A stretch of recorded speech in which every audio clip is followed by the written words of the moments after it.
Welcome to our Teen and Parent webinar series, where we explore one of the most important journeys families face together: understanding the teen brain, the risks of addiction, and the power of healthy communication. Adolescence is a time of rapid growth and change, physically, emotionally, and neurologically, and these changes can sometimes make it hard for parents and teens to connect. In this series, we'll break down the science of the developing brain, discuss how substance use impacts decision-making and long-term health, and provide practical tools for strengthening communication and building resilience at home. Today, we have Dr. Donald Reed from the McDowell County Hope Coalition and Mr. Cliff Atkins from Clear Story Counseling.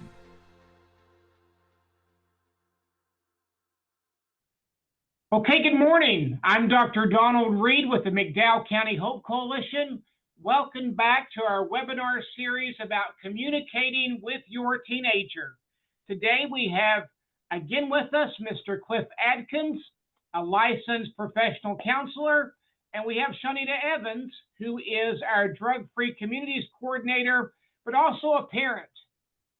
And today we're going to talk about active listening or communicating with your teen.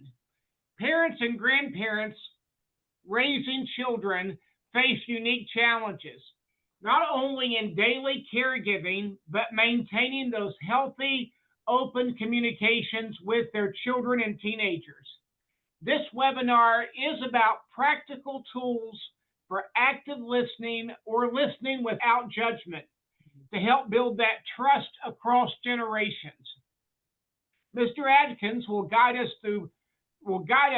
through strategies that encourage our listening to our children about their thoughts and feelings to strengthen family bonds.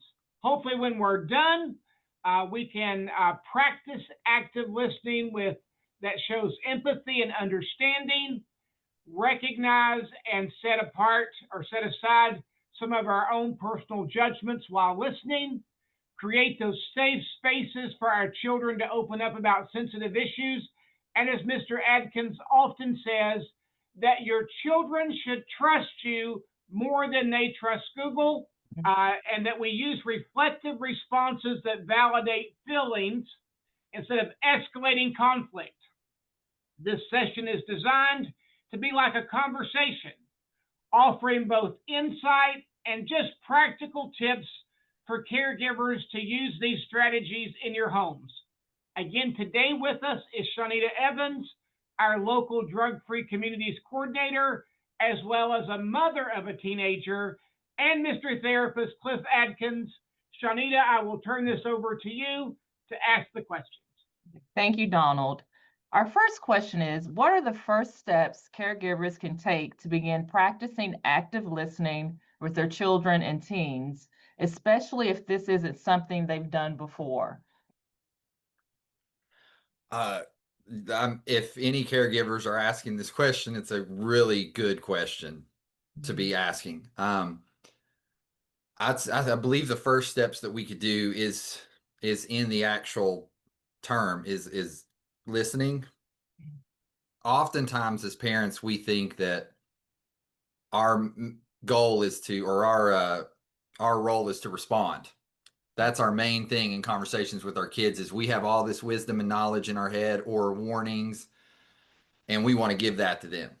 So when they come to us with something, we immediately jump to, what am I going to say back to them? And they better listen to me, typically, is kind of how we'll take that. And so I think the first step is to actually take in what they're saying. We don't need to even, of course there's emergency times, but in just long conversations like this, you don't have to respond immediately. You don't have to. You can pause, you can let it sit for a second and really take in what they say. And really let it sit with you. And if there's confusion, we can go one of two ways with confusion. We either get frustrated with it and annoyed by it, or we ask questions. That really will show your kids that you're listening to them, is asking them genuine questions, not rhetorical. Like, I know the answer to this because I was 16 once. It's like, I was too, but I was not 16 in 2025. Right. A very different time when I was 16. And so asking questions, like really taking it in, not already thinking of what you're going to say next, Mhm. pausing, and then if you're confused, ask them questions. Kids love to talk about themselves. Mhm. I mean, love it. If they feel like the person that they're talking to is actually listening and like Mhm. taking in the information. Yeah. Yeah. Well, thank you for that response, because oftentimes when my daughter comes to me, I feel I know the answer before she even completes the Right. question, and that frustrates her so much. So thank you so much. To learn to practice the pause is very beneficial. Okay. Our next question is, how can parents and grandparents control their own emotions when a child says something upsetting so the conversation doesn't turn into judgment or conflict? Yeah. That's always going to be the toughest. That's Yes. always going to be the toughest. And the reason it's always going to be the toughest is because it comes from a good place. And so it's justifiable oftentimes. Like, you're scared. You're scared your kid's going to do something bad or make the wrong decision, or you don't like the information they just told you. And because you love them, you want to save them, or you want to. And so, but the way that comes off is judgment, jumping, to a response. And it's actually going to be in these times where the bond is solidified, like really glued. It's not going to be when they come in and they're like, I made an A on the test. Like, I did this, like the teacher said this. Like, those aren't the times where they're like, man, my mom, my dad, my grandparents, my aunt, my uncle, whoever, they really listen to me. It's going to be when they tell you something that they know for a fact in their soul that you do not want to hear, and you still handle it well. And so, again, a good technique is to let your breath be your first word, like to breathe out and before you go into something, and and be aware if something's. It's okay to take a break. It's okay to tell them, "Whew, I want to respond in the right way," but that right there is like has my mind all over the place, but I want to be loving. I want to be gracious to you. So just give me a second. I'm not mad. I'm not upset. Like, I want to be the best for you. So just like give me a moment to adjust to that information that I that I just heard. I think that's the best. The best is just a pause. And again, if if you have questions, because that's oftentimes what we think, right? When they come to us with something, the first thing we come is like, what were you are you kidding me? Like, but what we have to understand is we all make decisions that we think are the best decision. Like, so when they made that really poor decision, somewhere in their head, they thought that was the better decision to make. Like, it was like, yeah, they knew there was consequences, but so it's like, so instead of being like, why in the world would you do something? Yeah. I mean, to sincerely ask that question, to drop that tone and be like, I wouldn't expect you to do that. Like, what Mhm. was it? Why did you think that was the best? Like, teach me, Yeah. teach me. That's the big thing, is like looking at your kid like, you're a subject and I need to learn you. I don't know you. Like, Mhm. you can live in the same house with somebody and not know them. Like, it's like asking those questions and treating them like, I really want to know you so that I know how to respond. You told me one time to to look back at my kid and say, "So tell me what you were thinking as you Hmm. made that decision." Hmm. Mhm. Yeah. And you'll know exactly what to speak to when you Mhm. do that, because you may just start talking because you hear it. We hear things the way we would have done it. And so we respond as though our kids have our brain and our Yeah. experiences and our mind. And we could be completely missing it. We're just, and we're like, You're just standing there looking at me like we get mad at them, and they're probably thinking, because you're not saying anything I need to hear right now, truthfully, Mhm. like nothing. And if we would ask questions like what Donald was just saying, you know, what were you thinking? Now it's like, okay, I can speak to that specifically. I can speak to that specific thing that you were talking about. Um, and that's really what we want to do. As parents, the most frustrating part about parents is being a parent is guessing.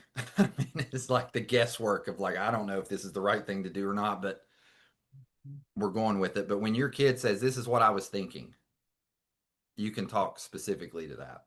Mm.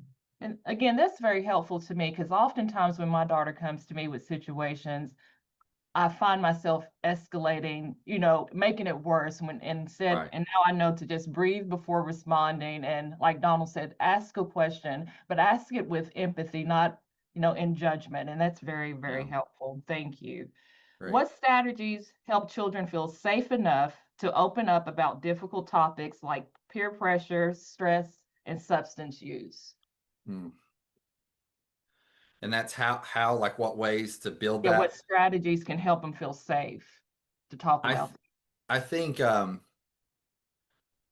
so you probably, whoever raised us Mm-hmm. had biases, and they would say like things low key all the time, like really like uh I, you know our parents or grandparents, they'll make comments about situations and scenarios, and it ultimately we pick that up. And so I think one of the best ways is to be aware of that.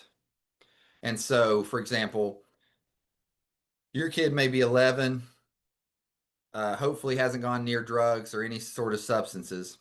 But when that topic is brought up around you, they're listening to how you feel about it. Now, you can condemn something while still showing love for it. It's tricky, it's tough, it takes effort. Um, but you can communicate the severity of some of these poor decisions while also empathizing with whoever is making those decisions. For example, growing up in the 80s and 90s, uh, if someone got a divorce, that was like, it was taboo. It was still like it wasn't very common. It wasn't as common. Like people didn't talk about it a whole lot. And I would always hear my parents, anytime it would be brought up, they would be like, oh, they would show like, oh, like that. Oh, I hate that for them. But then my mom would always follow it up, always, every single time with, you never know though what goes on inside of someone's home. And so it showed me like, oh, that's not something, that's something that seems sad. They seem sad about that happening for them, but it also, they were admitting, but you never know. You don't know what somebody's going through. So, who am I to judge? When your kids hear you talk about that, somebody that's struggling with, if they come in and they're saying, my friend so and so, they're going to see the school counselor because they're struggling with stress and anxiety. If you respond with, you all don't know what stress and anxiety are, you got it made, da da da da, you're communicating to your kid, when you get in this spot, or if you get in this spot, this is the way I'm going to feel. And so it's those side conversations about those topics before your kid ever gets into those areas that will build that trust that they can come to you in those moments. Thank you. That's very helpful. The side conversations that help us to build trust with our children. I The just next want part, oh, I'm sorry. to here. Mr. Redmond, Coach Redmond here one time made a statement that I never forgot. He said, Donald, the most important 5 minutes is the 5 minutes after a ball game when your kids come home from school and how you react. And sometimes we forget that. And going back with what Mr. Atkins said, um, that initial reaction when you hear something we can all think back to our parents and to those first 5 minutes of someone's reaction. Yeah, absolutely. Sorry. Okay. Sometimes caregivers feel the urge to jump in with advice or correction. What's a good way to balance listening with still providing guidance? Questions. Mm, That's going to be, it's always, again, when our kids come to us, we have to pause and be like, I may not know this person. I don't know what it's like to be them. I don't know mhm. what they're thinking. I don't know why they did that. So I need to learn that. And that's always going to be the best way to, uh, that's always going to be the best way to get to the heart of the matter, to correct it. For example, I used to teach in South Carolina, and the school that I was in was just overrun with gangs. And so I was in the middle school, which was their recruiting age. They Mhm. love to get the middle school students. And so there was just tons of these middle school students, athletes that were great athletes, smart kids getting pulled into like to gangs. And on the surface, you're going to tell those students, you need to start acting right. You need to focus on school. You need to focus on your education. You need to focus on your athletics. You got to get stronger. You got to get better. Quit worrying about these distractions. One day in class, they're telling me all their families in jail and all this stuff that's happening. And I finally just paused and I went, so why do you do it? Instead of assuming, oh, you're just trying to be cool in front of your friends, or you're just wanting to, I had all these reasons why I would do it, why I could think that I would do it. And this kid, big kid, big football player in the back, and he said, when your mom's working 2 and 3 jobs and you don't have a dad at home, he said, Mr. Atkins, who's going to be your family? And that was like, I mean, that hit me right in the chest. Like, that was the root of the issue. That was the thing that the group was providing. It wasn't any of the other stuff. If you would have provided that kid with that, it fixes everything else. And so when we jump to conclusions and assume that we know why our kids do what they do, you'll be speaking again to the wrong things. And so really asking, I can't stress that enough, just that being humble and asking questions. Like, yeah. That is so important, humility, because as you said, we already think we know everything, but we don't. Our children are a subject we need to learn. So Hmm. thank you.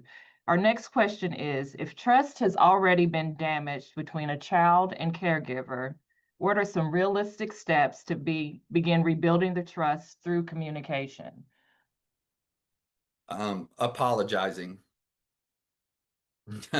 Apologizing. And as parents, we often think that our main goal is to show our kids that we know everything, that we have it together, that we're solid, that we're like, again, that we're perfect nearly, that we're like these superheroes. And what we often forget is that we don't teach them how to recover and to reroute. And so by acting perfect all the time and being afraid to show weakness and ignorance, we we don't teach them how to admit you're wrong. And so they grow up not knowing, it's just like double down. And it's you're going to get it wrong. Like I tell everybody, my son's 4 years old. I'm already preparing my apology for him because I know I'm doing something right now that I'm not even aware of. And I'm a therapist and I know I'm doing something. I'm passing on something that I think is normal or natural or a way of thinking that is probably rooted in something somewhere in me. I know that because I do therapy. And the root, so much healing would take place in this world right now if everyone who raised anyone would go to them and say, I am sorry for, and then end it with that. Don't defend yourself. Don't defend yourself. I did this because I love you. And if they're not a parent, they'll never understand that. They will never understand your defense until they become a parent. And telling them that doesn't help either. You can't be like, and you'll understand one day when you're a parent yourself, they're like, yeah, okay, like, my mom used to always say, you'll never know love until you have a kid. Like, you won't know love until you have a kid. Once you have that, you'll know all these things. I was like, okay, until you have a kid. Like, and then it's like, oh, and so I think just going to him and being like, I'm sorry. I was sincere when I made that decision, but I was sincerely wrong. We can be sincerely wrong. And just because you were coming from a good place does not mean that you weren't wrong. It's not, we make mistakes, like, and we're going to do it as parents. And so to apologize to and to tell them, I hope that next time this situation comes up, you'll trust me, that I can make good on my apology, that I can show you that I mean what I say. So I really hope you give me the chance to make good on that. Parents are like, they get all, well, then I'm letting them be the parent. It's like, no, you're showing them, hey, when you make a mistake, you go to the person, no matter the age, and you say, I'm sorry. Like, that was my fault. I missed it. I missed it. I tried. I was so sincere, but I missed it. And you're teaching them how to reroute. As I listen to you, it seems like the core of parenting is like humility, because even to apologize, it takes so much humility, especially to apologize to our children, because we think we know so much, but we actually don't. So just thank you for that. Okay, our last question is, grandparents raising grandchildren often face generational gaps in communication. How can they bridge those differences while still being effective listeners? Hmm.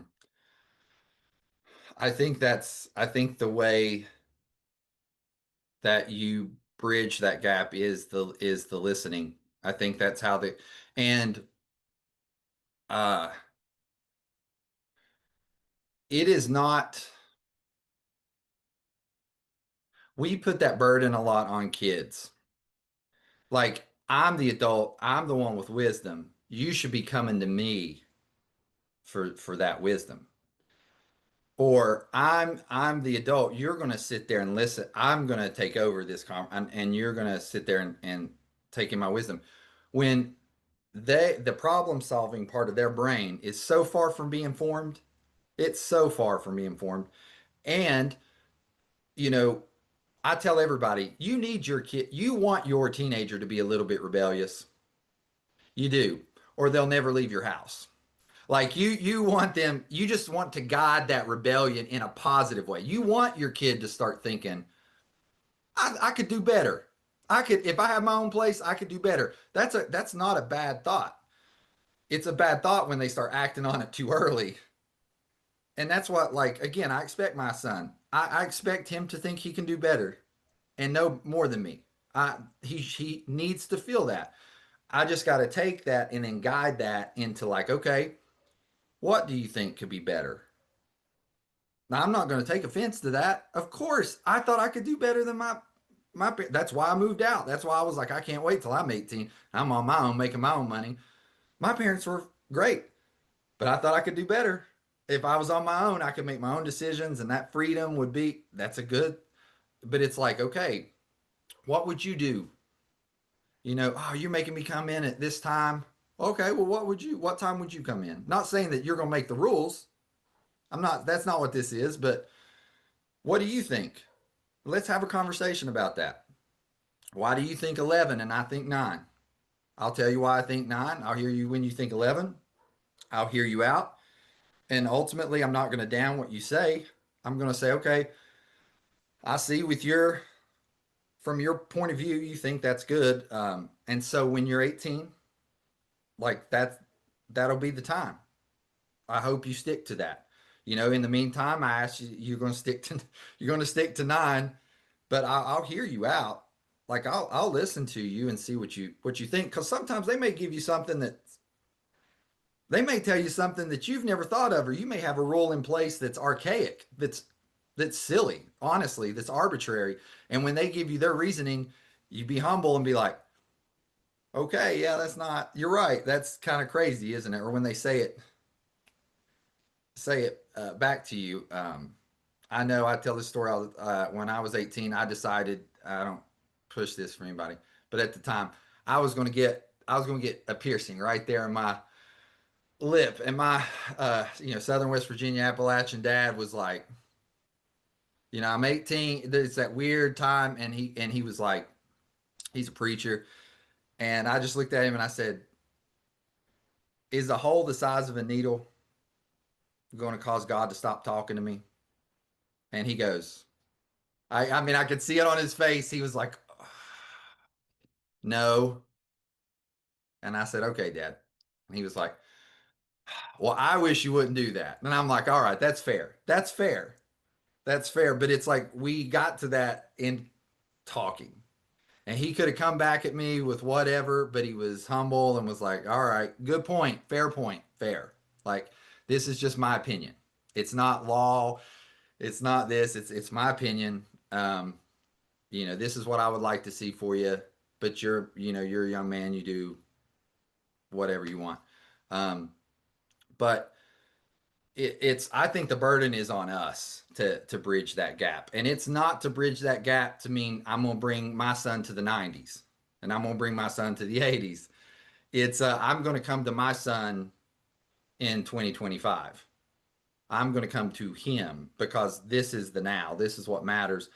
And to sit, I had a kid ride to school with me every day from all 4 years. I used to be a school counselor, and this kid rode to school with me for 4 years every day.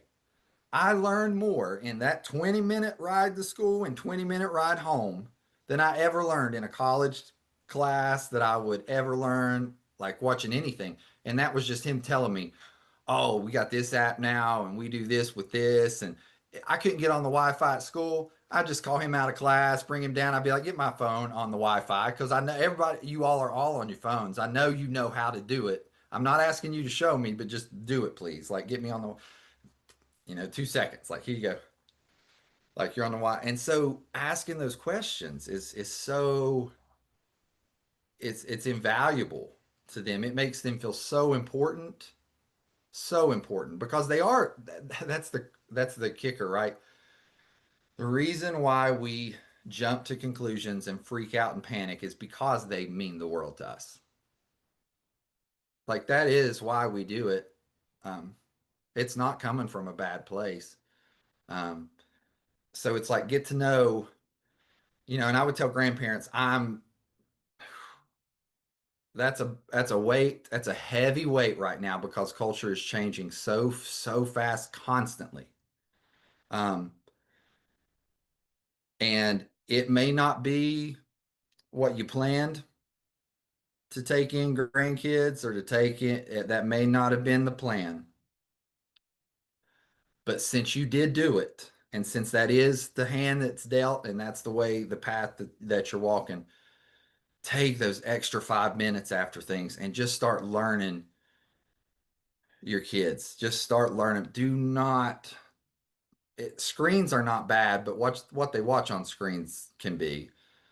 But it's like, don't turn them over to somebody. Don't be like I did. I've already done my part. Now, we'll just see how it's like, just sit and talk to them. Like, grandparents can be just as monumental and are as parents, and especially if they're in the parental role.